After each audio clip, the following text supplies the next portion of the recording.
This is Colugos, flying lemurs, or cobagos, are arboreal gliding euarchnontogleran mammals that are native to Southeast Asia. Their closest evolutionary relatives are primates. There are just two living species of colugos, the Sunda flying lemur and the Philippine flying lemur. Aggression often occurs between colugos if one approaches, while the other feels threatened. The threatened or disturbed colugo will strike first, but if a colugo is threatened by another animal, e.g., M. fascicularis, direct contact from this animal has to occur first before aggression from the colugo occurs. The spaces between the colugo's fingers and toes are webbed. As a result, colugos were once considered to be close relatives of bats. Today, on account of genetic data, they are considered to be more closely related to primates. Flying lemurs have a deceptive name, also called colugos. These small, furry tree dwellers can't technically fly, and they're not technically lemurs, but in the Southeast Asian forests they inhabit, they can glide incredible distances between trees. Colugos are currently classified as least concern by the IUCN,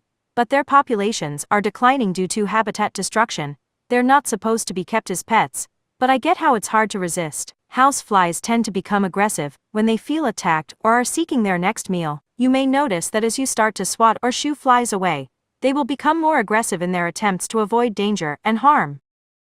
Recent genetic sequencing revealed that colugos are the closest living relative to primates, the group that includes great apes and humans. Sometimes called flying lemurs, colugos are not actually closely related to lemurs, even if they share a slight resemblance. Sunda colugos breed year-round, and likely produce around 2 offspring per year. Litters consist of a single offspring, but 2 have occasionally been observed. They are nocturnal and live in trees. Colugos are herbivores. They eat leaves, shoots, and fruit. Females give birth to a single baby. Adults of both species can grow as large as 42 centimeters (16.5 inches) in body length, with a tail that extends an additional 1/2 to 2/3 of the body length, and they can weigh as much as 2 kilograms.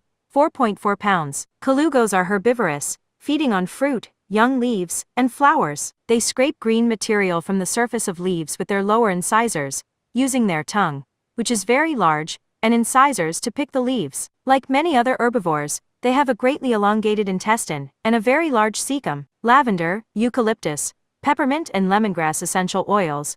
Not only will spraying these oils around the house create a beautiful aroma, but they will also deter those pesky flies too. Together, these experimental manipulations of normal fruit flies suggested that an early, labile memory is consolidated over time into a long-lasting, stable memory, as in other animals, including humans. Although Philippine colugos are not endangered, they are threatened by deforestation and loss of habitat. The circadian regulation is responsible for the change in sleep propensity that is tied to the time of